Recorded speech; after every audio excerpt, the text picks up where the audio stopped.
Ang pagkawala niya ang pinakamagandang nangyari sa'yo. Paano kung sinabi ko sa'yo na ang pagkawala niya ang pinakamagandang bagay na nangyari sa'yo? Paano kung sabihin ko na ang sakit na nararamdaman mo ngayon, ang nakakabagbag damdaming heartbreak na ito ay hindi sumpa kundi isang biyaya? Karamihan sa mga lalaki ay nadudurog kapag pinili ng babae ang iba. Nalulunod sila sa awa sa sarili, desperadong naghahanap ng kasagutan. Paulit-ulit na inaalala ang bawat sandali at nagtatanong, ano ang mali ko?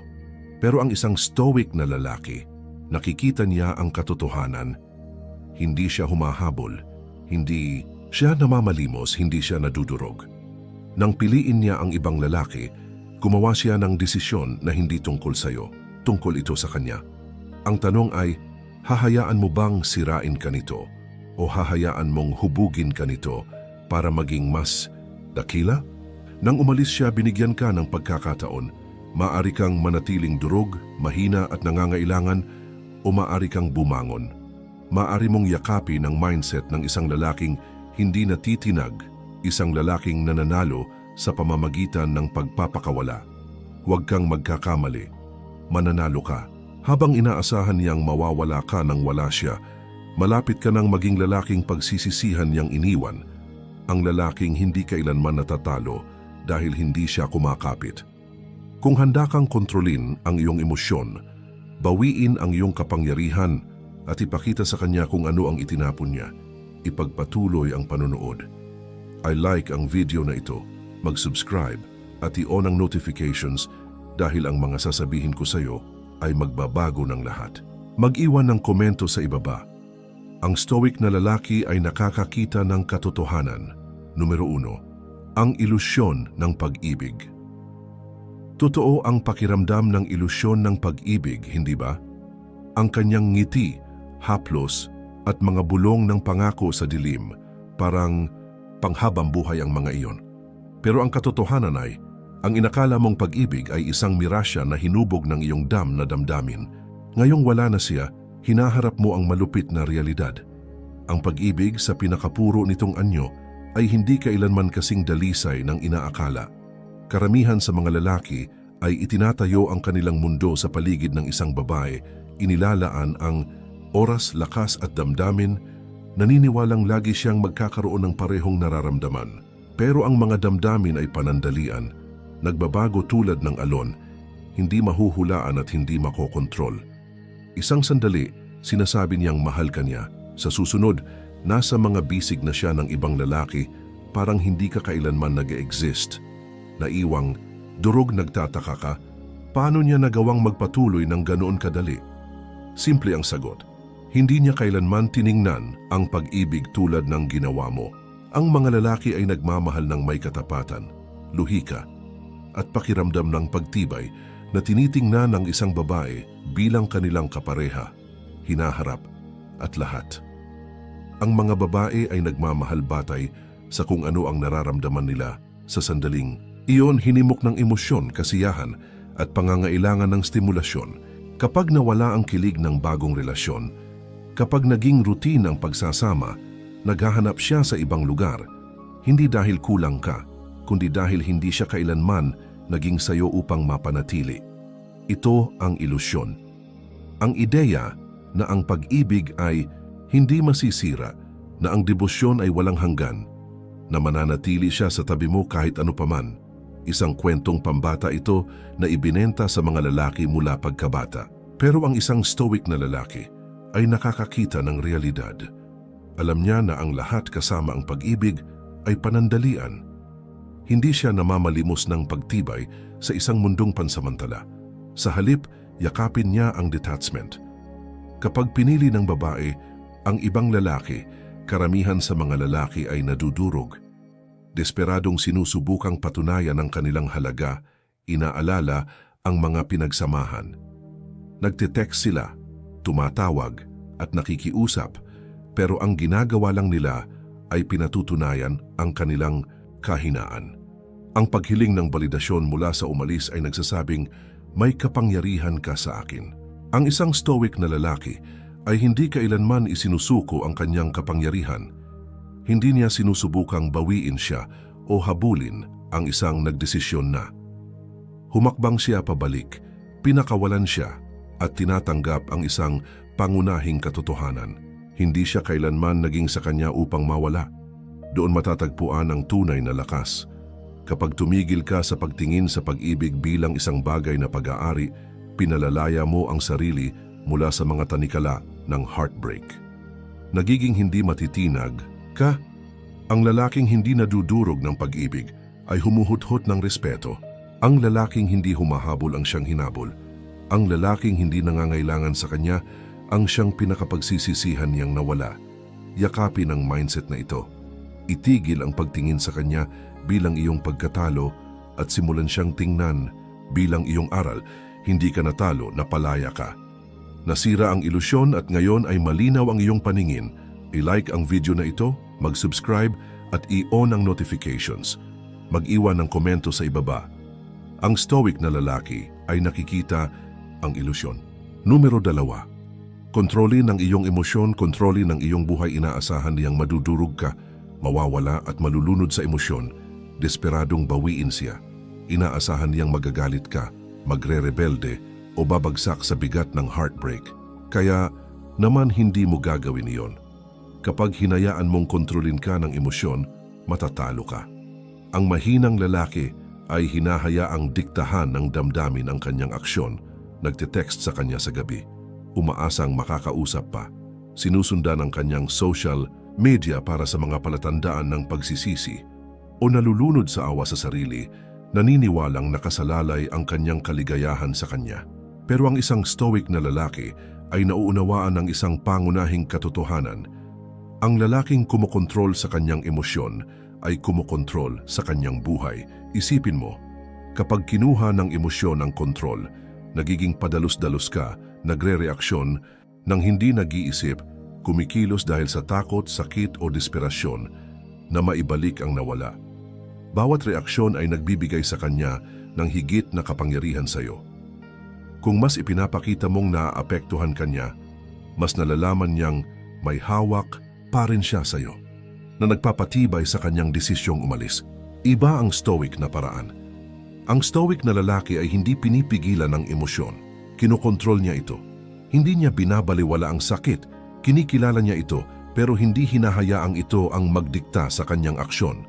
Humakbang siya pabalik, nagde-detach at pinipili ang kanyang tugon. Ang tunay na lakas ay hindi sa kawalan ng emosyon, kundi sa pananatiling hindi natitinag kahit mayroon ito. Isipin mo, may apoy sa loob mo, ang sakit, galit at frustrasyon ng pagkawala. Ang mahinang lalaki ay hinahayaang lamunin siya ng apoy na iyon. Ginagawang walang ingat na aksyon ang emosyon. Ang stoic na lalaki ay hinahatak ito, ginagamit bilang gasolina para itaas ang sarili, hindi sirain ang sarili. Iyan ang nagpapalakas sa isang lalaki, hindi ang kakayahang magmahal, magmakaawa, o patunayan ang halaga kundi ang kakayahang manatiling walang pakialam kahit harapin ang pagkawala. Kapag tumigil ka sa pagre-reaksyon, paghiling ng balidasyon, at pag-aalala kung nagsisisi siya sa kanyang desisyon, nanalo ka. Narito ang plot twist. Kapag nakita niyang hindi ka naapektuhan, hindi natinag, at hindi gumagalaw, doon nagsisimulang magduda ang isip niya. Nagtataka siya kung mali ang pinili niya, kung mas mahalaga ka kaysa sa inakala niya. Doon nagbabago ang dinamika. Ang lalaking kumokontrol sa sarili ay kumokontrol sa lahat. Ang mga babae ay naaakit sa lakas, misteryo, at hindi alam. Kapag naramdaman niyang wala na siyang kontrol sa iyong emosyon, nagtatanong siya kung naunawaan niya ba talaga kung sino ka. Kaya naman kailangan mong kontrolin ang iyong sarili. Huwag magre-reaksyon, huwag humabol. Huwag bigyan siya ng kasiyahan na malaman na may kapangyarihan pa rin siya sa iyo. Sa halip, humakbang pabalik, huminga at kunin ang kontrol.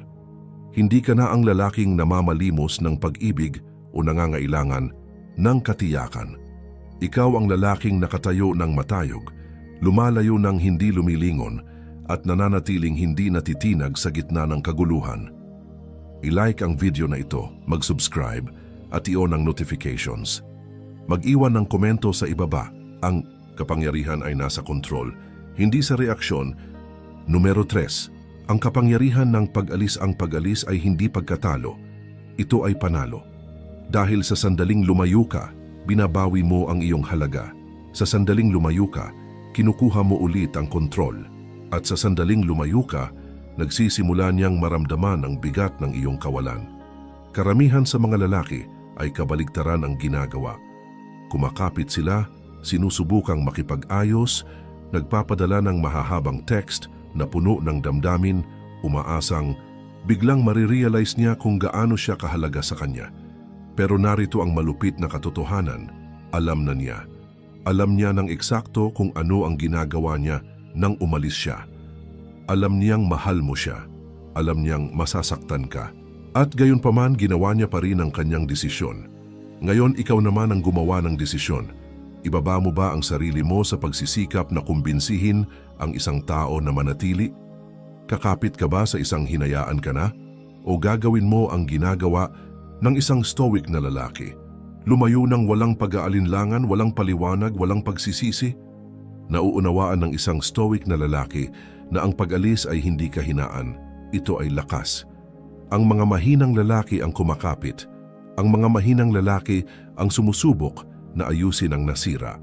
Ang mga mahinang lalaki ang namamalimos ng pag-ibig na naalis na. Pero ang lalaking may halaga ay alam ang kanyang worth. At ang lalaking alam ang kanyang worth ay hindi nakikiusap na makita ito ng iba. Kusa na lang siyang umaalis at narito ang paradox. Sa sandaling lumayo ka, nagsisimula niyang maramdaman ito. Nagtataka siya kung bakit hindi ka lumaban para sa kanya. Nagdududa siya kung bakit hindi ka nagmakaawa. Inaasahan niya ang luha. Inaasahan niya ang desperasyon. Inaasahan niyang patunayan mo sa kanya na siya ang para sa'yo. Pero sa halip, nawala ka. Iniwan mo siyang nakatayo roon. Nagtataka kung talagang mahalaga ba siya sa'yo. At doon matatagpuan ang kapangyarihan. Dahil ang mga tao ay hinahalagahan lamang ang hinintay nilang mawala magpakailanman. Habang nandyan ka, habang available ka, habang naghihintay ka sa likuran umaasang magkakaroon ng isa pang pagkakataon, alam niyang hawak ka pa rin niya. Pero sa sandaling lumayo ka ng tuluyan, doon niya tunay na mararamdaman ang iyong kawalan. Doon nagsisimulang makapasok ang pagsisisi. Karamihan sa mga babae ay hindi agad nagsisisi sa pagkawala ng isang lalaki. Nagsisisi lamang sila kapag napagtanto nilang sumulong na siya sa isang mas magandang buhay, mas magandang mindset, mas magandang bersyon ng kanyang sarili. Nagsisisi sila kapag nakita nilang umuunlad ka nang wala sila. Hindi naaabala, hindi maabot. Nagsisisi sila kapag napagtanto nilang wala na silang access sa'yo at kaya naman ang pag-alis ang tunay na power move. Hindi ito tungkol sa pagpapapansin sa kanya na mismo siya. Hindi ito tungkol sa paglalaro. Ito ay tungkol sa pag-unawa na ang isang hari ay hindi kailanman namamalimos. Ang hari ay hindi kumbinsihin ang isang tao na manatili sa kanyang kaharian. Ang hari ay hinayaan lamang ang mga nais umalis. Sa sandaling yakapin mo ang mindset na ito, makikita mo ang pagbabago sa iyong enerhiya. Titigil ka sa pagiging lalaking namamalimos ng pag-ibig at magsisimula kang maging lalaking karapat-dapat dito. Dahil ang tunay na halaga ay hindi kailanman matatagpuan sa desperasyon. Ang tunay na halaga ay matatagpuan sa detachment.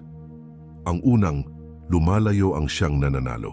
At ngayon ikaw ang lalaking iyon. I-like ang video na ito, mag-subscribe at i-on ang notifications. Mag-iwan ng komento sa ibaba. Ang hari ay hindi kailanman namamalimos.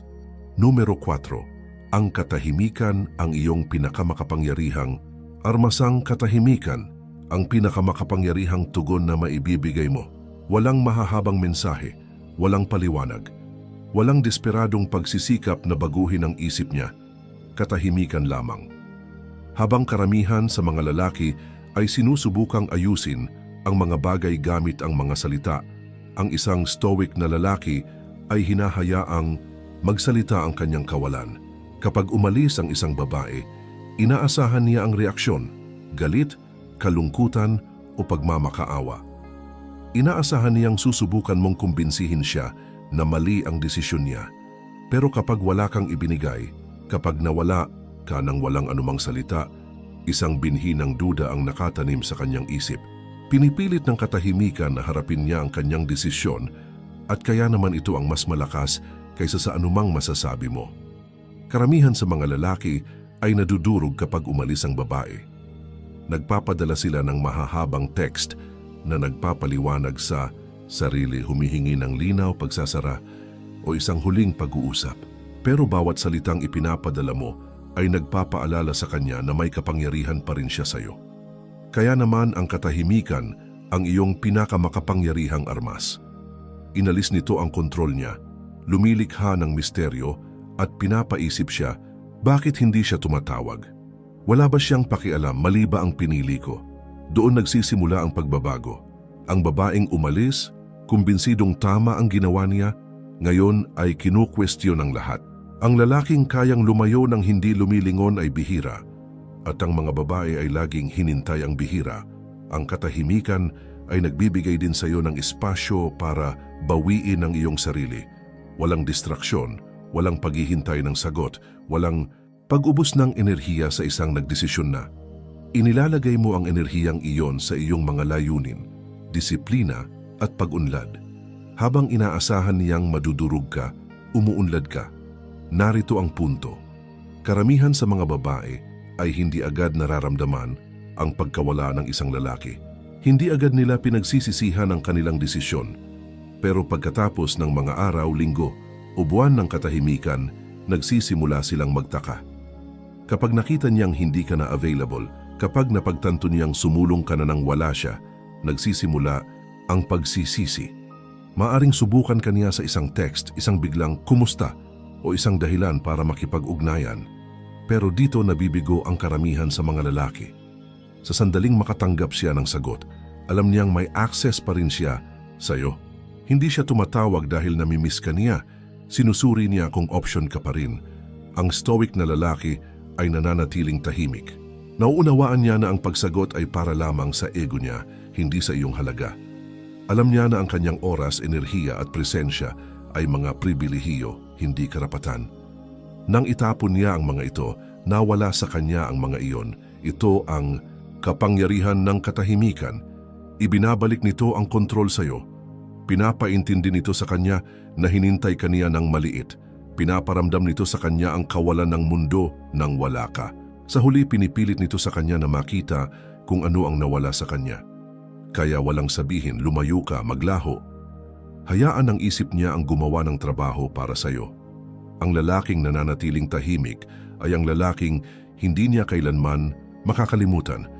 I-like ang video na ito, mag-subscribe, at hiyon ng notifications. Mag-iwan ng komento sa ibaba. Ang katahimikan ay mas malakas kaysa sa salita. Numero 5. Umunlad at maging hindi. Maabot ang pinakadakilang paghihiganti ay hindi galit, pagpapatunay na mali siya, o kahit na pagpapamis sa kanya. Ito ay ang maging lalaking hindi na niya maaaring magkaroon. Isang lalaking lubos na umunlad, makapangyarihan at hindi matitinag na kahit siya ay hindi nakasali sa iyong liga. Karamihan sa mga lalaki ay nalulunod sa sakit, sobrang iniisip kung ano ang mali, nahuhumaling sa nakaraan at nananatiling nakakulong sa pagsisisi. Pero ang isang stoic na lalaki ay hindi nagsasayang ng isang segundo. Inilalagay niya ang bawat unsa ng sakit sa pagbuo ng kanyang sarili.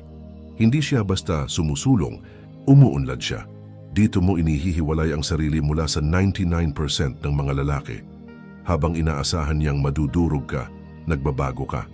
Habang hinintay niya ang validasyon mula sa ibang lalaki, lumilikha ka ng bersyon ng iyong sarili na hindi na niya maa-access. Muli, baguhin ang iyong mindset. Bawat sesyon sa gym, bawat librong binabasa mo, bawat pisong kinikita mo ay hindi tungkol sa pagpapatunay ng kahit ano sa kanya. Ito ay tungkol sa pagpapatunay sa sarili mo na ikaw ang tunay na premyo. Hindi mo kailanman kailangan siya. Isa lamang siyang kabanata sa iyong kwento, hindi ang buong libro. Kapag lubos na nakatuon ang isang lalaki sa pagpapabuti ng sarili, nagiging hindi na siya maabot. Nagiging bihira siya at hinintay ng mga babae ang bihira. Hindi nila pinagsisisihan ang pagkawala ng lalaking nananatiling pareho, Pinagsisisihan nila ang pagkawala ng lalaking umuunlad ng higit sa kanila. Isipin ito, ilang buwan mula ngayon, nasa pinakamagandang kondisyon ka ng iyong buhay. Matalas at nakatutok ang iyong isip, matatag ang iyong pananalapi, at iba ang iyong enerhiya. Pagpasok mo sa isang silid, nararamdaman ng mga tao ang iyong presensya. Hindi ka na naghihintay ng validasyon, ikinukuman mo ito. Kapag nakita niya ang bersyong ito ng iyong sarili, tatama sa kanya ang pagsisisi tulad ng isang bagyo. Magtataka siya kung bakit siya umalis, kung mali ang paghusga niya sa iyo, o kung mali ang pinili niya. Ang lalaking iniwan niya ay hindi ang lalaking nakikita niya ngayon, at ang malupit na katotohanan ay hindi na niya maibabalik ito. Hindi ka na available, nakaupo sa nakaraan, naghihintay ng pagsasara, umunlad ka na higit sa kanyang abot. Ngayon ikaw ang magdedesisyon kung sino ang karapat-dapat sa iyong oras, enerhiya at presensya. Ito ang tunay na kapangyarihan, hindi ang pagbabalik sa kanya, kundi ang pagiging lalaking nagpapagsisi sa bawat babaeng umalis. At kapag naabot mo ang antas na iyon, wala ka nang pakialam sa pagsisisi niya. Kaya itigil ang pag-iisip tungkol sa kanya. Itigil ang pagsuri sa kanyang social media. Itigil ang paghihintay ng senyales na namimiss ka niya. Sa halip, kunin ang bawat sandali ng sakit at gawin itong gasolina. Pumunta sa gym, buuin ang iyong imperyo, hasain ang iyong isip. Ang lalaking nagiging hindi matitinag ang siyang nananalo. I-like ang video na ito, mag-subscribe, at i-on ang notifications, mag-iwan ng komento sa ibaba. Umunlad para hindi na siya kasya sa iyong mundo. Numero 6, Dark Psychology. Baligtarin ang power dynamics sa ngayon. Iniisip niyang siya ang may hawak ng lahat ng kapangyarihan. Umalis siya, pumili ng iba, at naniniwalang tama ang desisyon niya. Inakala niyang iniisip mo pa rin siya, namimiss mo siya, umaasang babalik siya. Pero ano ang mangyayari kapag tumigil ka sa pag-aalala? Ano ang mangyayari kapag binago mo ang kwento? Dito pumapasok ang dark psychology. Ito ay tungkol sa pagbabago ng power dynamic para siya ang humabol sa iyo. Ang sikreto ay hindi manipulasyon o laro. Ito ay kawalang pakialam. Ang lalaking tunay na nakadetach ang siyang may hawak ng lahat ng kapangyarihan. Karamihan sa mga lalaki ay sinusubukang bawiin ang kontrol sa pamamagitan ng pagkumbinsi sa babae na bumalik. Nagpo-post sila online para makuha ang atensyon niya, sinusubukang gawing selos siya, o naghahanap ng paraan para manatiling mahalaga sa isip niya. Pero nagmumula ito sa attachment, at ang attachment ay kahinaan. Ang stoic na lalaki ay nawawala, hindi dahil sa galit o para makakuha ng reaksyon, kundi dahil wala na siyang pakialam. Iyan ang nagpapapulupot sa isip niya. Inaasahan ng mga babae na habulin sila ng mga lalaki, na maghintay sa likuran umaasang magkakaroon ng isa pang pagkakataon. Pero kapag tuluyang inalis mo ang sarili mo, kapag naging tahimik ka at lubos na hindi maabot, nagsisimula siyang magpanik. Hindi na siya sigurado. Nagtataka siya kung bakit hindi ka tumawag, kung napalitan mo na siya, o kung talagang may kontrol ba siya sa'yo. Ang kawalang kasiguruhang iyon ang nagpapasiklab ng kanyang pagsisisi. Narito ang katotohanang hindi nauunawaan ng karamihan sa mga lalaki. Ang mga babae ay naakit sa hindi nila makokontrol. Sa sandaling maramdaman niyang nawawala na siya ng hawak sa'yo. Ang isip niya ang sumasalungat sa kanya. Kapag naramdaman niyang wala na siyang epekto sa'yo, nagiging mahalaga ka ulit. Ang lalaking unang sumusulong ang siyang nananalo.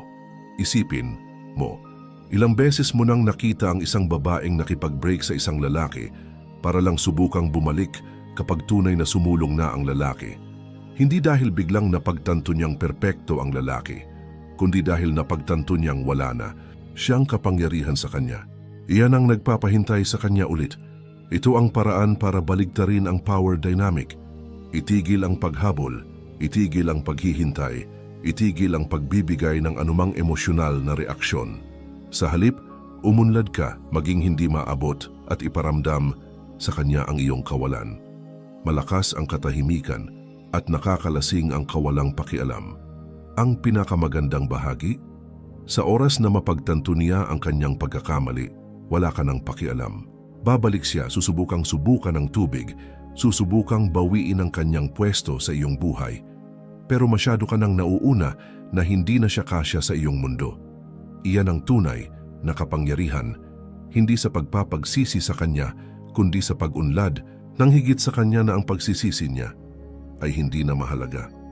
I-like ang video na ito, mag-subscribe at i-on ang notifications. Mag-iwan ng komento sa ibaba.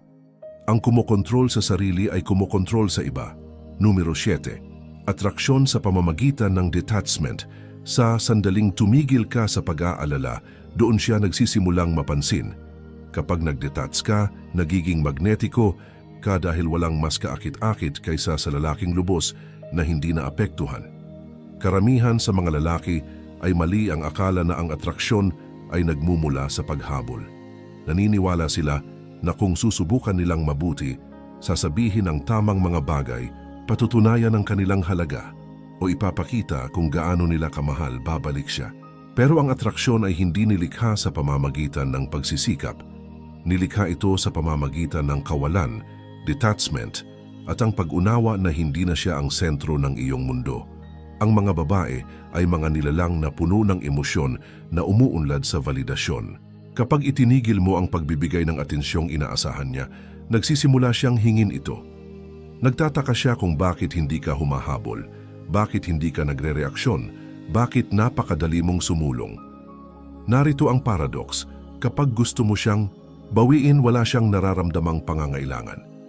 Pero kapag tunay kang tumigil sa pag-aalala, kapag tunay kang nag-detach, nararamdaman niya ang puwang na iniwan mo. Ang puwang na iyon ang pumipilit sa kanya na simulan kang habulin. Narito ang katotohanang hindi nauunawaan ng karamihan sa mga lalaki. Hindi gusto ng mga babae ang lalaking nangangailangan sa kanila. Gusto nila ang lalaking walang kailangan kahit kanino. Ang pangangailangan ay nagtataboy, ang kawalang pakialam ay umaakit. Kapag ang isang lalaki ay emosyonal na independyente, kapag hindi niya kailangan ang babae para maging buo, nagiging bihira siya. Nagiging uri siya ng lalaking hinintay, hinangaan, at lihim na kinatatakutan mawala ng mga babae. Ang mga nawalan sa kanya ay nagsisisi nito habang buhay, kaya naman napakalakas ng detachment. Binabago nito ang dinamika ng lubusan. Kapag nakita niyang hindi ka na invested sa kanya, kapag nakita niyang umuunlad ka nang wala siya, nagsisimula siyang magtaka. Mali ba ang ginawa ko? Mas mahusay ba siya kaysa sa inakala ko? Iniisip pa ba niya ako? Kapag nagsimulang pumasok ang mga ganitong kaisipan, hinintay niya ang mga palatandaan na mahalaga pa rin siya sa'yo. Maaaring makipag-ugnayan siya, mag-react sa iyong mga post, o subukang kunin ang atensyon mo nang hindi direkta. Pero dito nabibigo ang karamihan sa mga lalaki. Sa sandaling makatanggap siya ng sagot, alam niyang may pwesto pa rin siya sa isip mo at tapos na ang laro. Ang tunay na stoic na lalaki ay hindi lamang nagpapanggap na nakadetach talaga siya. Hindi niya ito ginagamit bilang taktika o pinapanggap para makakuha ng reaksyon. Tunay siyang sumusulong. Bumubuo siya, umuunlad at nagiging lubos na nakatutok sa kanyang misyon at layunin na ang kawalan ng babae ay hindi na mahalaga sa kanya. Iyan ang nagpapagawa sa kanya na hindi mapigilan. Hindi hinintay ng mga babae ang mga lalaking humahabol. Hinintay nila ang mga lalaking hindi nila maaaring magkaroon. Kapag napagtanto niyang tunay kang sumulong, na wala ka ng pakialam kung nagsisisi siya sa kanyang desisyon, doon niya ito nararamdaman.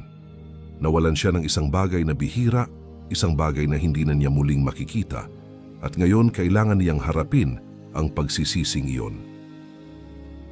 I-like ang video na ito, mag-subscribe at i-on ang notifications. Mag-iwan ng komento sa ibaba. Ang tunay na kapangyarihan ay hindi kailanman nangangailangan sa kanya. Number 8. Ang hindi maiiwasang pagbabalik. Bakit siya bumabalik? Akala niya tama ang desisyon niya. Akala niya mas maganda sa kabila. Akala niya palagi kang naghihintay, umaasang bibigyan siya ng isa pang pagkakataon. Pero ngayon napagtatanto niyang nagkamali siya. Habang inaasahan niyang hahabulin mo siya, mamamanhik o patutunayan ang sarili mo, ang ginawa mo'y kabaligtaran, nawala ka, umangat ka at naging abot kamay na lamang. Ito ang hindi maiiwasang pagbabalik. Nangyayari ito kapag ang isang lalaki ay tunay nang nakabitaw, hindi na nagre-react, hindi na nangangailangan at hindi na nagbibigay ng enerhiya sa kanya. Masakit mang tanggapin pero totoo. Bihira ang mga babae na agad nagsisisi sa pagkawala ng isang lalaki. Ang pagsisisi ay dumarating lang kapag nakita na nila kung ano talaga ang nawala sa kanila. At nangangailangan ito ng panahon. Sa simula, abala siya sa bagong kasiyahan, sa kilig ng atensyon, at sa pansamantalang high ng paniniwalang tama ang kanyang naging desisyon. Pero kapag humupa na ang lahat, kapag nawala na ang bago at kapanapanabik, kapag napagtanto niyang hindi pala perpekto ang bagong sitwasyon, saka lang dumarating ang pagsisisi. Kapag lumingon siya, inaasahang makikita ang lalaking iniwan niya, pero ang makikita niya ay isang taong ganap nang nagbago.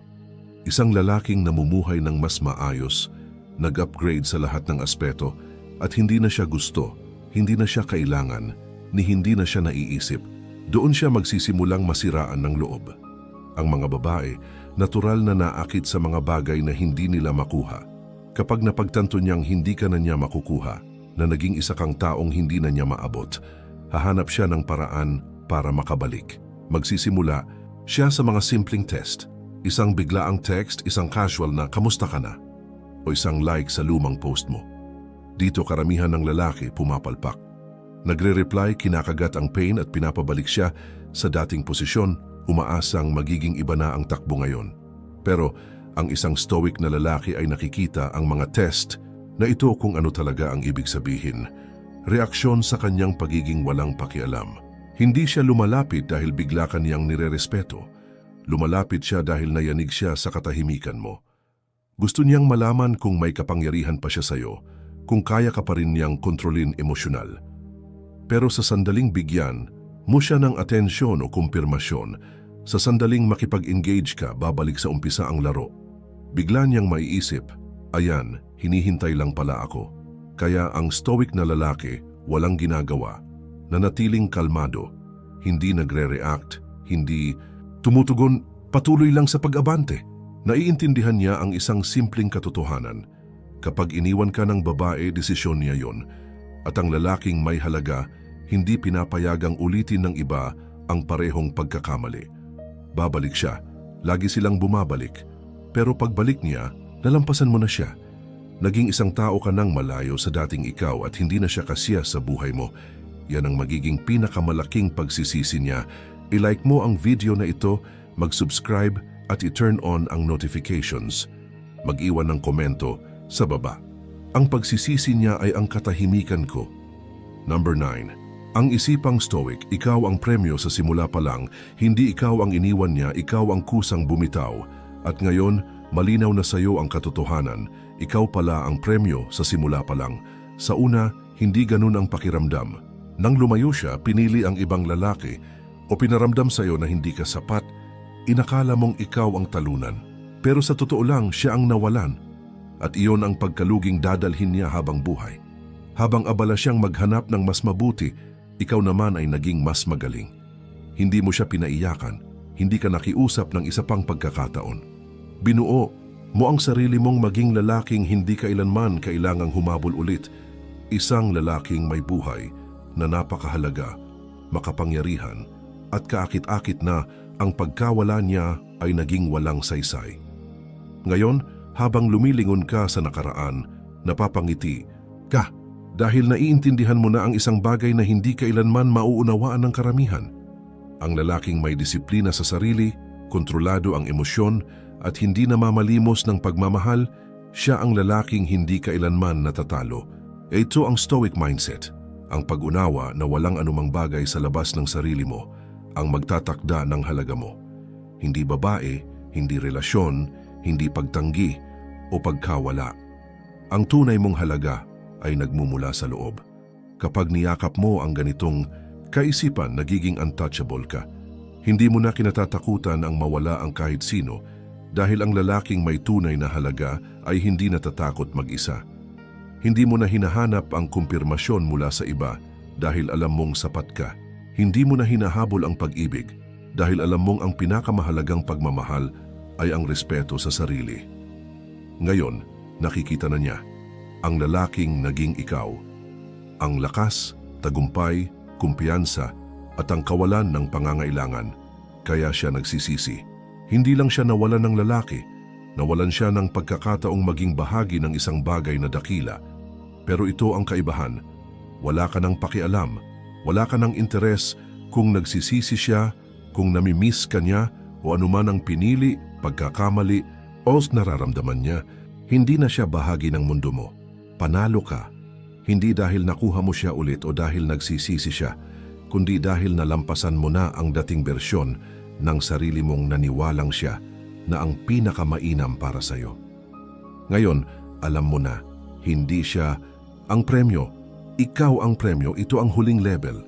Kapag tumigil ka ng humabol, mag-react at magpakasangkot, nagiging ganap kang may kontrol sa kapalaran mo. Sa antas na ito, lahat, pera, tagumpay, babae, respeto, kusang lumalapit sa'yo. Ang lalaking walang kailangan, siya ang inaakyat ng lahat. Hindi ka niya winasak, pinalaya ka niya. Hindi niya inalis ang kaligayahan mo. Binigyan ka niya ng pagkakataong bumuo ng mas mahusay. Sa dulo, hindi ito tungkol sa kanya. Ito'y tungkol sa'yo. Ang lalaking marunong magpigil ng emosyon, kayang lumakad palayo ng walang pag-aalinlangan at nakakabitaw sa anumang hindi na nakakabuti, siya ang nagwawagi sa buhay. Ang stoic na lalaki ay hindi humahabol, hindi nanghihingi ng kumpirmasyon, at hindi nangangailangan, at iyon ang nagpapalakas sa kanya. Ngayon, may pagpipilian ka. Manatiling nakakulong sa nakaraan, obses sa nawala, o gamitin ang sakit na ito, ang aral na ito para maging lalaking hindi na kailanman muling matatalo. Kapag naabot mo ang antas ng ganitong lakas, kapag naging tunay kang untouchable, hindi ka na kailanman mabibigo sa pag-ibig. Tandaan ito, ang lalaking may alam sa sariling halaga ay hindi takot mawalan. Ang lalaking may pagpapahalaga sa sarili ay hindi kailanman kailangang kumbinsihin ang iba. Ang tunay na stoic na lalaki ay siya ang pinaka-pinagsisisihang mawala. Kung may natutunan ka sa video na ito, like, mag-subscribe at i-turn on ang notifications para hindi mo ma-miss ang susunod na aral. Bago ka umalis, mag-iwan ng komento sa baba. Ang tunay na stoic na lalaki ay hindi natatalo. Manatiling matatag, manatiling nakatutok, at laging tandaan, ikaw ang premyo sa simula pa lang.